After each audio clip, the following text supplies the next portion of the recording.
Puji Tuhan, saudara yang kekasih.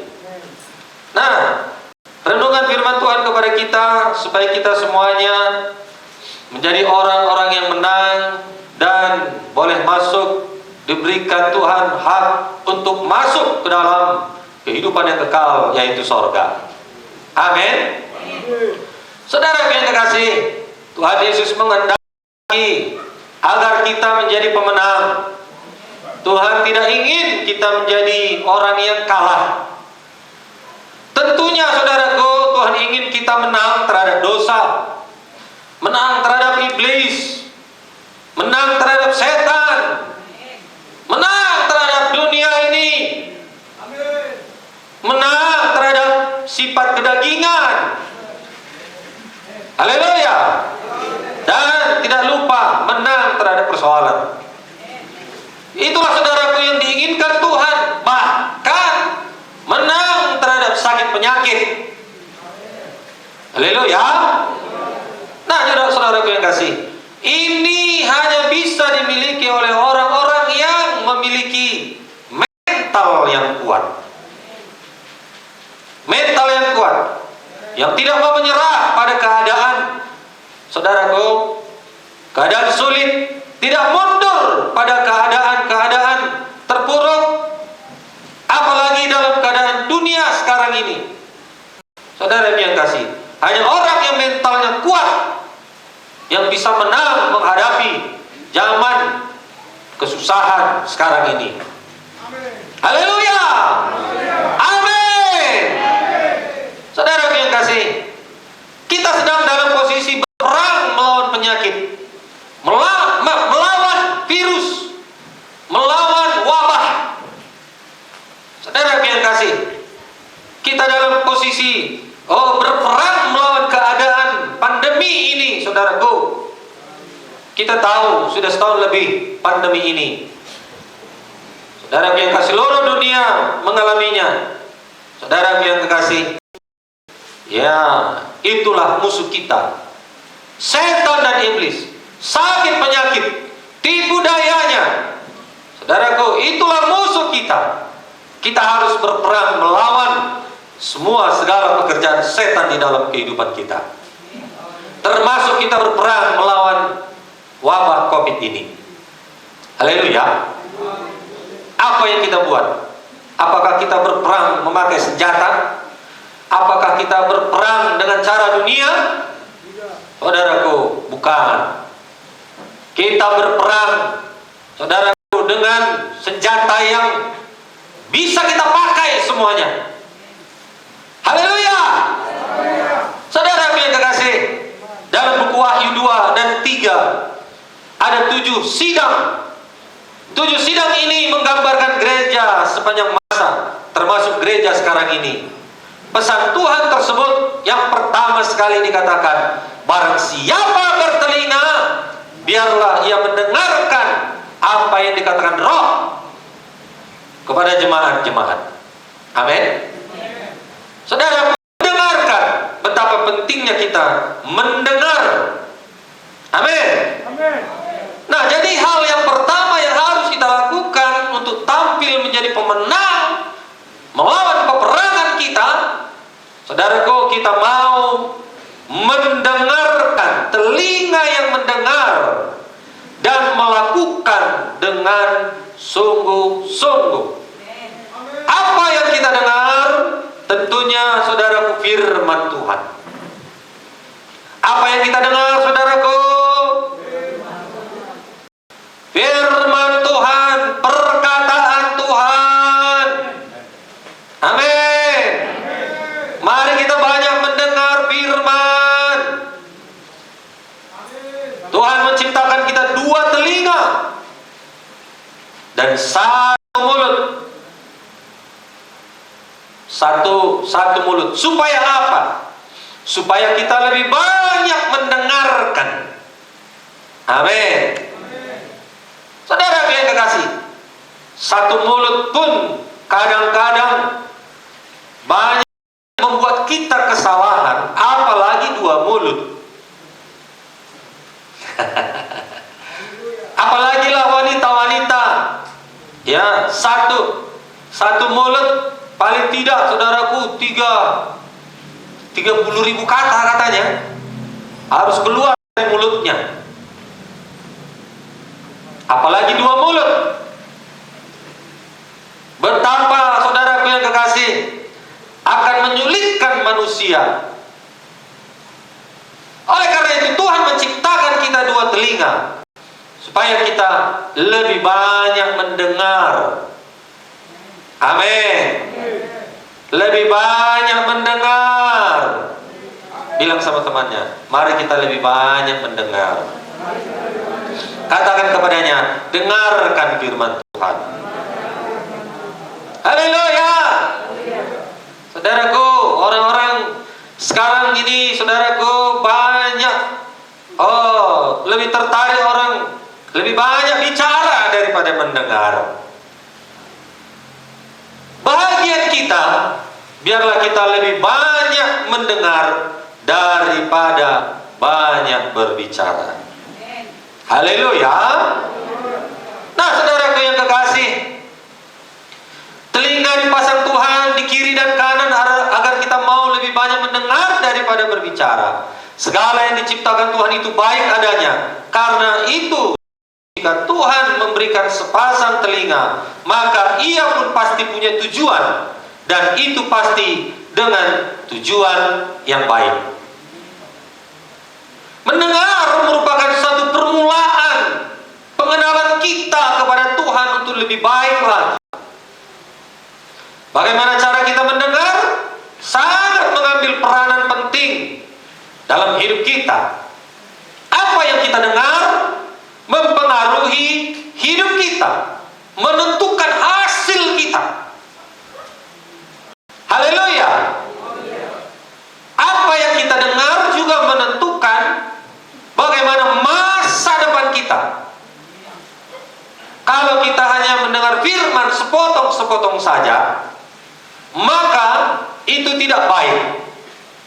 Oleh karena itu, kalau kita mendengar firman, membaca Alkitab, baca seluruhnya, 1 pasal habiskan. Haleluya. Jadi kalau sepotong-sepotong, bahaya. Mendengar firman sepotong-sepotong berbahaya. Menafsirkan firman sepotong-sepotong berbahaya. Haleluya. Nah, saudaraku, keprihatinan gereja sekarang ini dalam membaca Alkitab atau mendengarkan firman, tidak mendengar dengan seutuhnya. Oleh karena itu, banyak simpang siur pengajaran atau dogma atau doktrin yang sesama kita pun orang Kristen tidak cocok. Haleluya.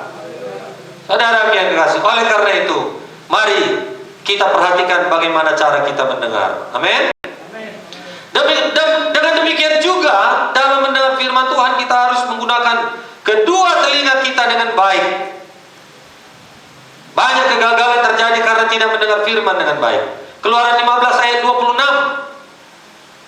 Firman-Nya, jika kamu sungguh-sungguh mendengarkan suara Tuhan Allahmu dan melakukan apa yang benar di matanya, dan memasang telingamu kepada perintah-perintahnya, dan tetap mengikuti segala ketetapannya, maka aku tidak akan menimpakan kepadamu penyakit manapun yang telah kutimpakan kepada orang Mesir, sebab akulah Tuhan yang menyembuhkan engkau. Dikatakan, jika kamu sungguh-sungguh mendengarkan. Amin. Satu, sebelum melakukan, mendengarkan dulu sungguh-sungguh, baru melakukan dengan sungguh-sungguh. Kalau kita sudah melakukannya dengan sungguh-sungguh, janji Tuhan tidak akan menimpakan dan dijauhkan kiranya segala penyakit. Amin, saudaraku. Kalaupun dunia mengalami sakit penyakit pandemi ini, Tuhan membedakan kita, anak-anak Tuhan yang mendengar firman dengan sungguh-sungguh dan melakukan firman dengan sungguh-sungguh. Haleluya. Mendengar adalah artinya bahasa Ibraninya sama. Apakah artinya sama ini? Mendengar menggunakan telinga kanan dan telinga kiri. Mendengar firman Tuhan, bukan mendengar fakta dunia ini. Haleluya. Maksudnya saudaraku sama. Mendengarkan kebenaran Injil, bukan fakta dunia. Apa kebenaran Injil? Tuhan melindungi kita, itu kebenaran Injil. Tuhan menyembuhkan kita, oleh bilur-bilurnya kamu telah sembuh, itu kebenaran Injil. Tuhan memberkati kita dengan hidup yang berkelimpahan, itu kebenaran Injil. Itulah sama. Lebih banyak kita dengar itu daripada kita mendengarkan dan mengiyakan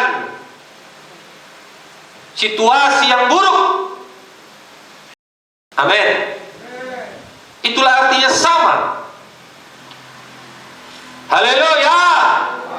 Kalau sudah mendengarkan perkataan negatif, mendengarkan perkataan iblis, mendengarkan kekalahan, mendengarkan yang tidak baik, jauhkan telinga kita dari mendengar itu.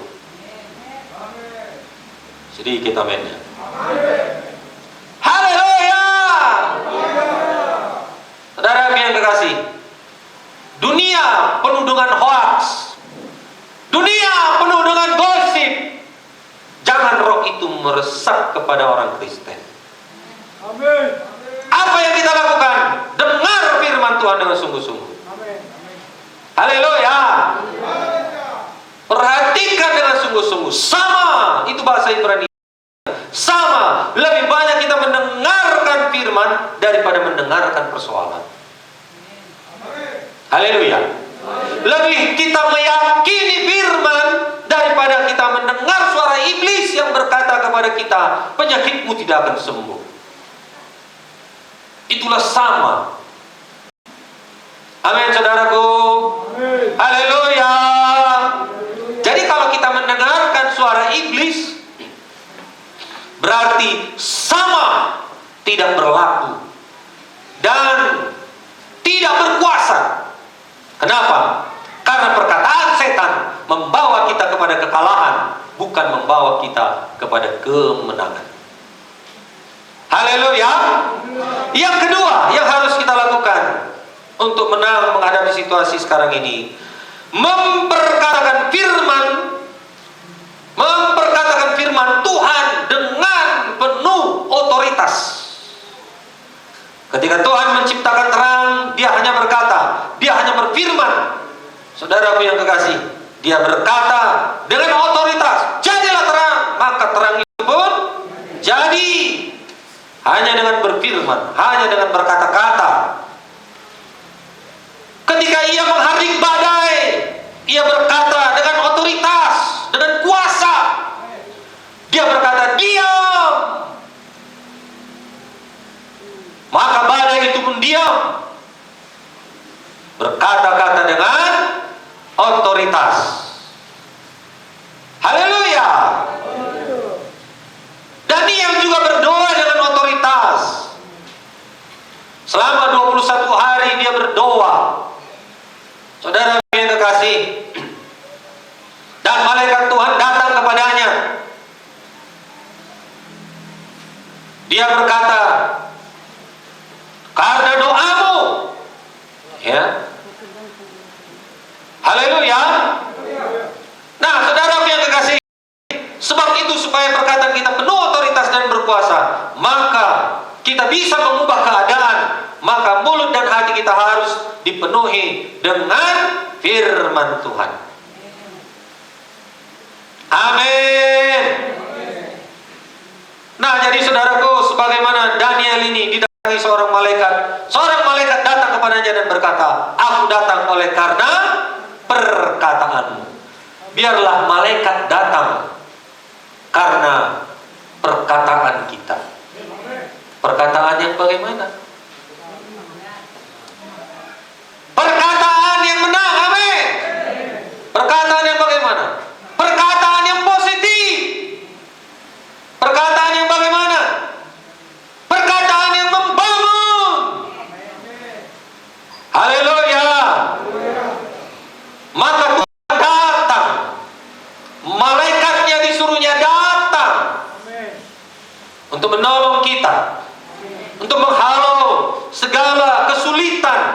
segala sakit penyakit. Amin. Karena perkataan kita itu adalah nubuatan kita. Bilang sama temannya, perkataan kita adalah nubuatan kita. Yehezkiel satu contoh di mana dia memperkatakan, mengucapkan iman, mengucapkan kehidupan. Amin. Yehezkiel 37 ayat 9. Maka firman-Nya kepadaku, bernubuatlah kepada napas hidup itu. Bernubuatlah hai anak manusia, dan katakanlah kepada napas hidup itu, beginilah firman Tuhan Allah, hai napas hidup, datanglah dari keempat penjuru angin dan berhembuslah ke dalam orang-orang yang terbunuh ini, supaya mereka hidup kembali. Lalu aku bernubuat seperti diperintahkannya kepadaku, dan nafas hidup itu masuk ke dalam mereka sehingga mereka hidup kembali. Mereka menjejakkan kakinya suatu tentara yang sangat besar. Firman-Nya, Yehezkiel berkata, Tuhan berfirman, Yehezkiel bernubuatlah. Maka Yehezkiel bernubuat kepada tulang-tulang kering yang berserakan, yang karena korban perang, saudaraku, berserakan. Dia berada dalam satu sisi tidak punya tentara untuk menghadapi musuh, tapi Tuhan berkata, bernubuat. Yehezkiel berkata, hiduplah, bernapaslah. Maka nafas hidup itu datang dari keempat penjuru angin, maka tulang-tulang itu hidup kembali. Amin. Haleluya. Saudara yang kekasih, dia berkata, tumbuhlah daging-daging. Saudara yang kekasih, maka daging pun memenuhi tulang-tulang itu, menjadi satu laskar, satu tentara yang besar, yang luar biasa, dengan nubuatannya, perkataannya. Haleluya. Bila kehidupan kita terasa kering, perkatakan nubuatan. Amin. Amin. Jika usaha kita mulai macet, berkata-kata dan bernubuatlah. Dalam situasi, jangan terima situasi, keadaan yang menghimpit kita, tapi perkatakan iman. Dalam nama Yesus, dari segala penjuru bisa datang pertolongan kepadaku. Dari segala penjuru datang memberkati aku, memberkati jualanku, memberkati pertanianku, memberkati usahaku. Haleluya. Dalam nama Yesus, kehidupan mengalir kepadaku, bukan virus yang datang kepadaku, bukan virus penyakit. Itu diperkatakan, dinubuatkan. Haleluya. Punya otoritas. Mulut kita punya kuasa. Karena firman Tuhan mengatakan, saudaraku, hidup dan mati dikuasai lidah. Bila kehidupan kita mulai letih lesu, mulailah bernubuat kepada diri sendiri, bernubuat kepada apa yang kita hadapi, nubuatan yang berkemenangan, nubuatan yang positif, nubuatan yang baik, nubuatan yang membangun. Haleluya. Saudara yang kasih. Yang kedua, Daud tidak bicara tentang masalah. Bilang sama temannya, Daud tidak bicara tentang masalah, tetapi dia berbicara kepada masalahnya. Amin. Dia tidak berbicara tentang masalah, tentang besarnya Goliat, tentang kekalnya Goliat,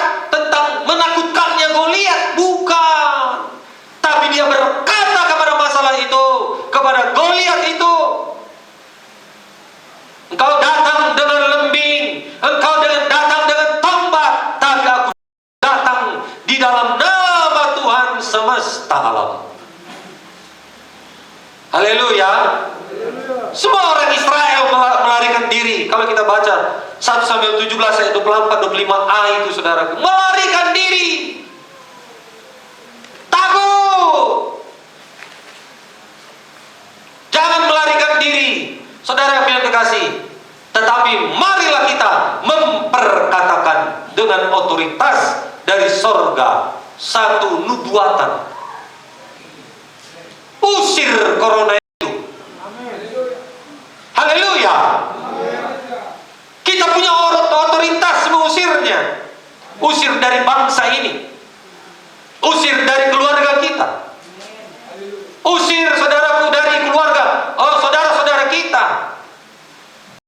Amin. Usir. Tapi jangan pula jago-jagoan. Maksudnya diusir, tapi kita pertentangan juga. Mana corona itu? Mana corona itu? Itu namanya udah bodoh. Haleluya. Nah, jadi saudara yang kekasih, orang Israel terus-menerus berbicara tentang masalah yang menghadapi mereka. Mereka melihat Goliat, dan Goliat mencemooh bangsa Israel. Tapi berbeda dengan Daud. Dia tidak, saudaraku, berbicara tentang besarnya persoalan, tapi dia berbicara kepada persoalan masalahnya itu, kepada Goliat yang besar itu, kemenangan. Saudaraku yang kasih, kemenangan daripada Tuhan. Dia berkata, pada hari ini juga aku menyerahkan bangkaimu kepada burung-burung di udara. Haleluya. Saudara yang kekasih, bernubuat.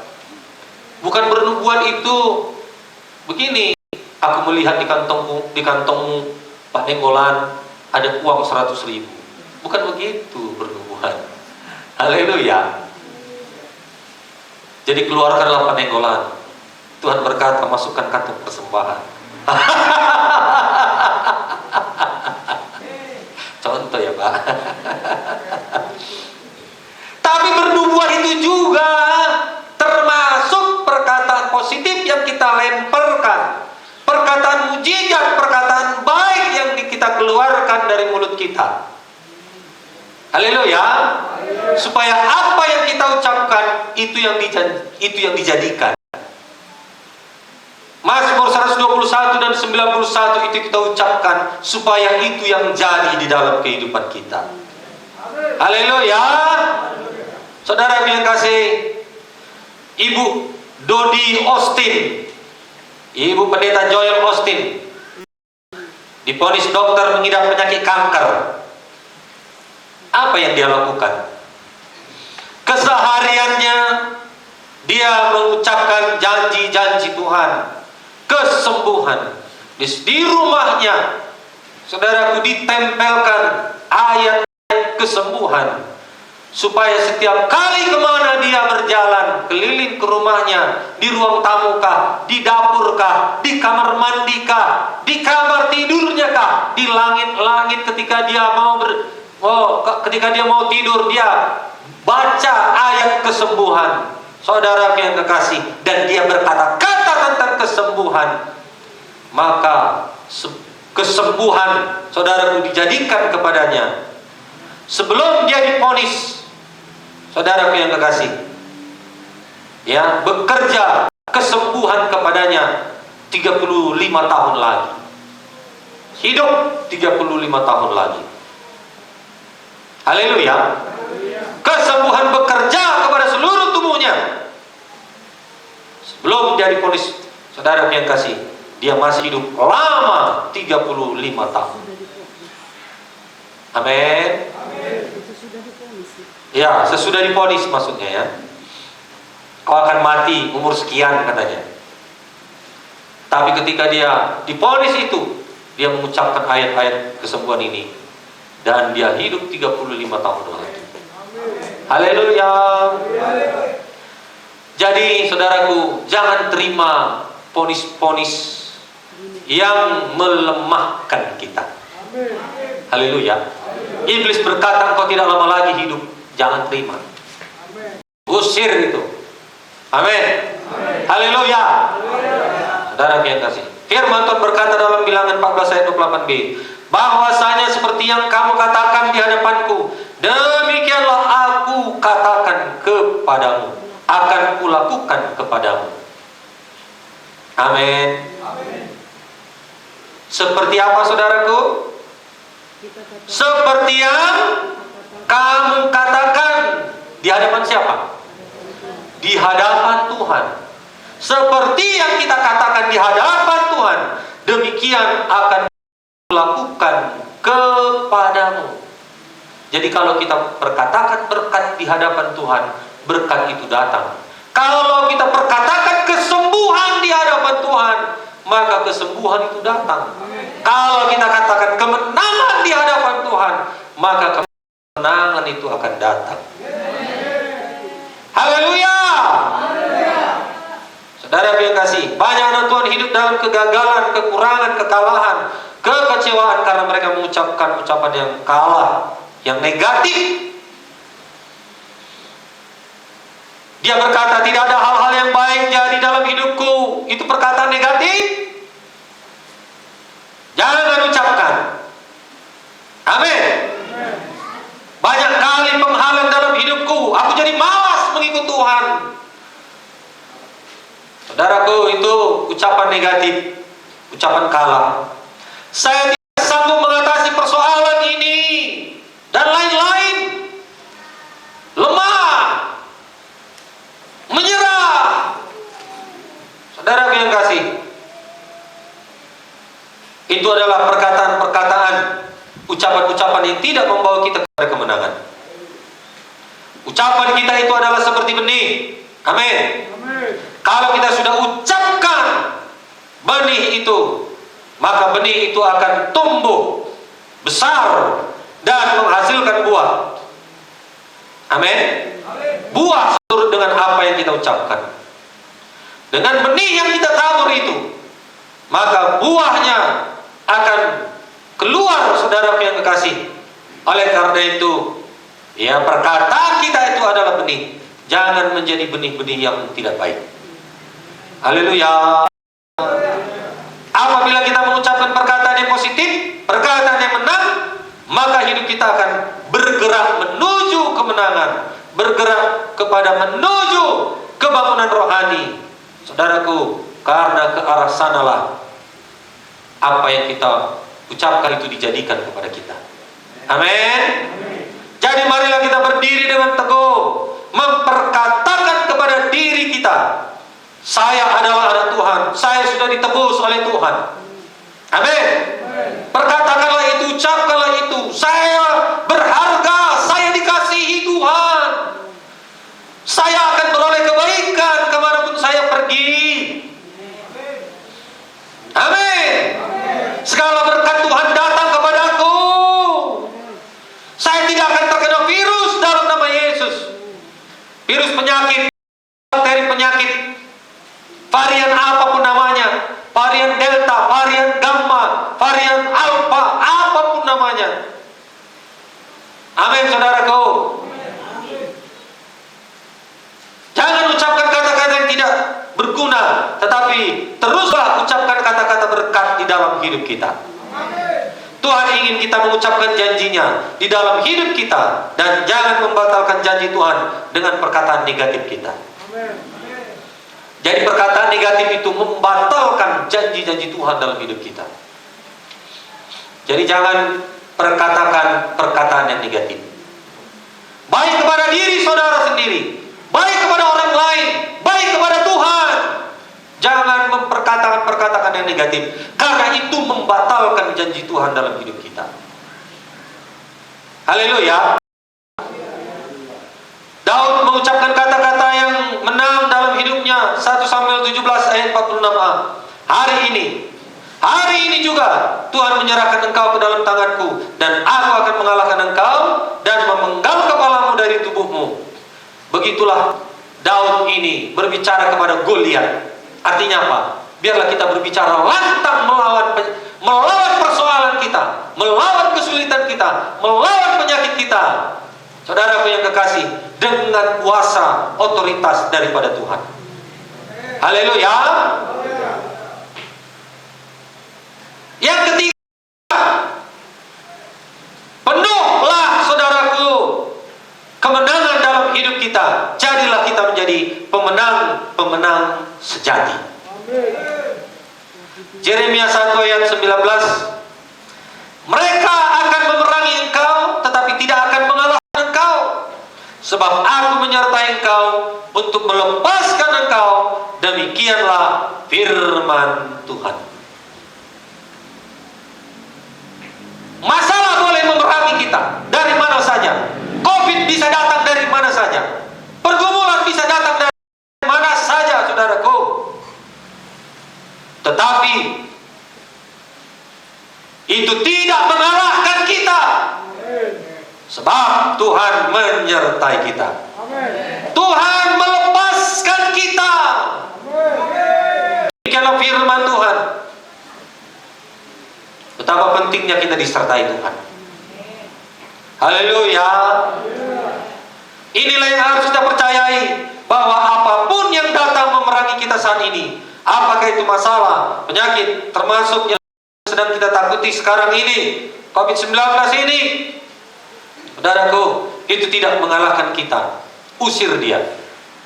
Ucapan kita berkuasa. Mungkin kita tidak punya senjata, tapi ucapan kita ini berkuasa. Haleluya. Kita tidak punya nuklir, atom, ataupun senjata-senjata kimia yang lain, saudaraku, tapi kita punya perkataan yang berkuasa. Mari kita pergunakan senjata kita ini. Haleluya.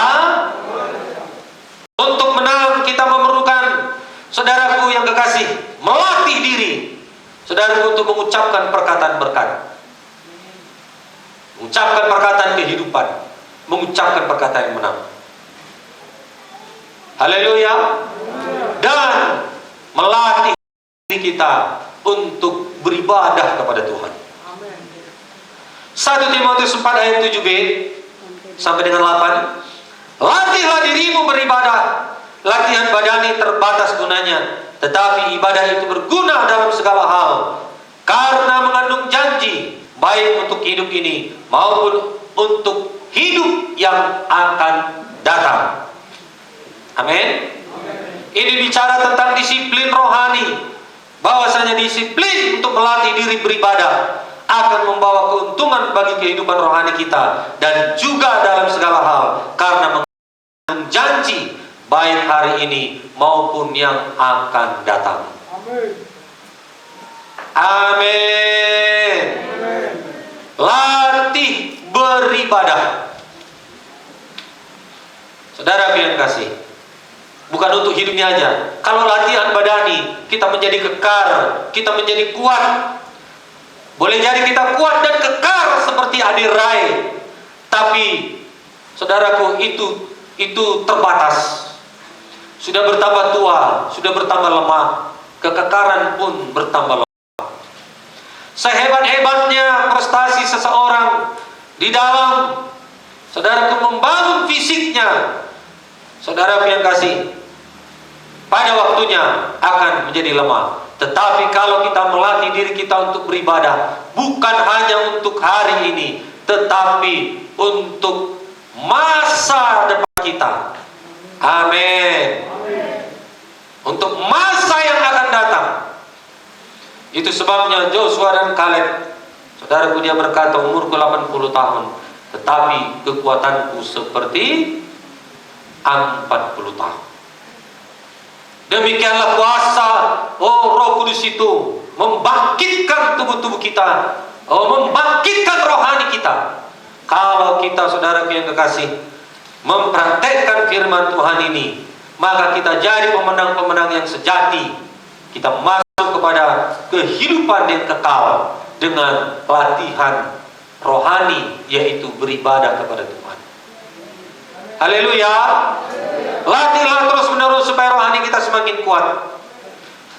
Ibrani 10:25 mengatakan, janganlah kita menjauhkan diri dari pertemuan ibadah kita, seperti yang dibiasakan oleh beberapa orang, tapi marilah kita saling menasihati, saling semakin giat melakukannya menjelang hari Tuhan yang semakin mendekat. Amin. Kita patuh kepada pemerintah.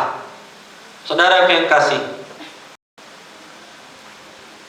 pemerintah tidak melarang kita berhenti beribadah, melainkan asalkan peraturan prokes yang ketat kita kerjakan. Amin.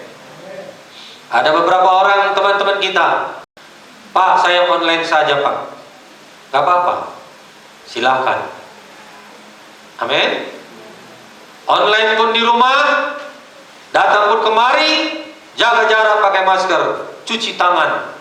Saudaraku, kalau bisa nanti gak usah lama-lama cakap di depan, langsung pulang, supaya jangan banyak interaksi dengan orang-orang lain. Siapa tahu, amin, menjaga diri.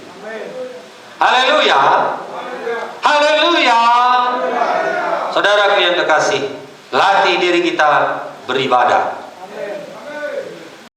Sering dijumpai orang-orang Kristen yang tidak disiplin rohaninya, tidak disiplin berdoa, tapi dia minta sesuatu yang baik daripada Tuhan. Dia tidak membaca Alkitab, tidak disiplin membaca Alkitab. Taruhlah membaca, tapi sekali-sekali saja, gak ada disiplin. Tapi dia mau minta sesuatu yang baik daripada Tuhan, jawaban doa, segera diberikan kepadanya. Saudara yang kasih, oleh karena itu, Tuhan melihat hati kita yang sungguh-sungguh beribadah kepada Tuhan, sehingga apa yang kita doakan, sepanjang itu sesuai dengan kehendak Tuhan, Tuhan berikan kepada kita. Haleluya. Memang masalah sekarang ini, ya, kepada kita mungkin ini sangat memberatkan. Ekonomi sangat menyulitkan. Saudara yang kasih, apapun keadaannya, mari apa yang kita dengarkan hari ini kita praktekkan dalam hidup kita. Berdoalah dengan bertekun, di rumah juga berdoa, sahabat juga berdoa, datang ke tempat ini. Saudara yang kekasih, bila perlu berpuasa. Satu orang amin. Haleluya. Bilang dulu sama temannya, bila perlu puasa. Kami belajar kepada Pak Sipan, kuliah dengan Pak Sipan. Dia berkata, puasa harus punya tujuan.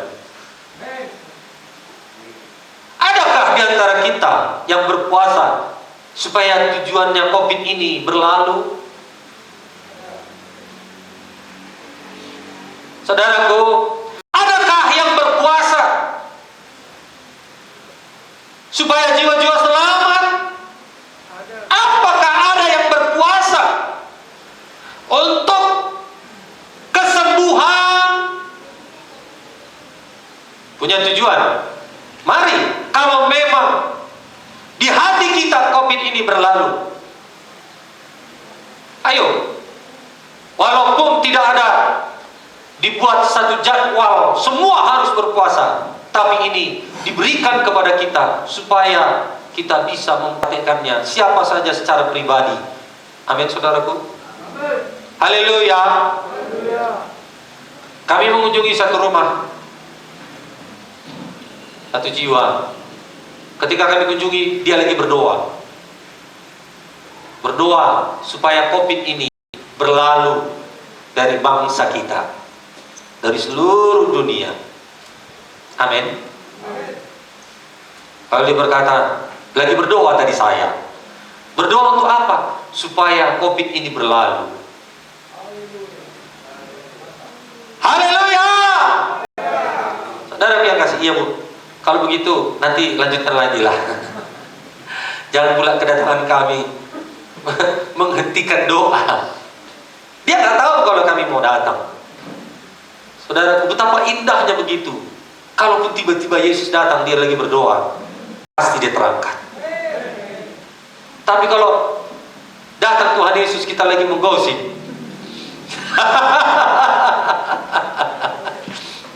maka supaya nggak akan terangkat. Haleluya. Datang Tuhan Yesus, kita lagi marleng, kita nggak akan terangkat. Betapa indahnya kedatangan kami tiba-tiba, dia nggak tahu, dia lagi berdoa. Puji Tuhan, kami pun, saudaraku, secara manusiawi pun salut. Apalagi lah Tuhan. Amin. Tuhan kiranya mengabulkan kerinduan. Saudara yang kekasih, demikianlah hidup kita ini, yang benar-benar saudara yang kekasih menggunakan mulut kita ini untuk berdoa, menggunakan mulut kita ini untuk menubuatkan yang baik, menggunakan mulut kita ini mengucapkan firman Tuhan. Kita punya otoritas dengan ucapan kita. Haleluya. Mazmur 84 ayat 2. Betapa disenangi tempat kediaman-Mu ya Tuhan semesta alam. Oleh karena itu, betapa senangnya kita masuk kepada kediaman Tuhan, surga itu.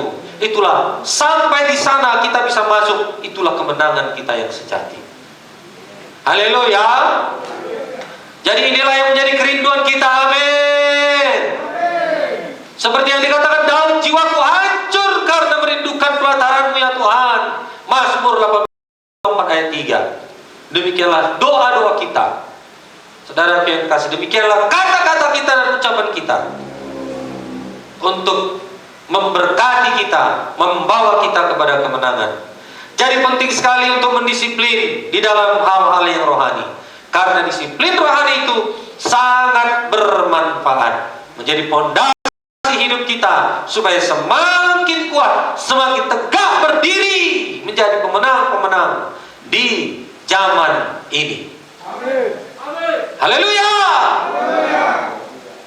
Renungannya hari ini berhenti bicara tentang persoalan. Amin. Tapi bicaralah kepada persoalan itu. Kalahkanlah, bicaralah kepada persoalan itu.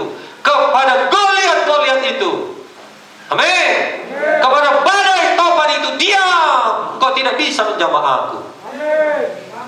Yang menjadi pokok doa bagi kita semua menjadi pemenang dalam situasi apapun di zaman ini. Dan hikmatnya kepada kita, disiplin beribadah akan membawa keuntungan hari ini maupun di masa yang akan datang, bahkan sampai kepada kekekalan. Haleluya. Mari kita bangkit berdiri, Bapak Ibu. Tuhan Yesus memberkati. Mari pelayan-pelayan Tuhan, penyanyi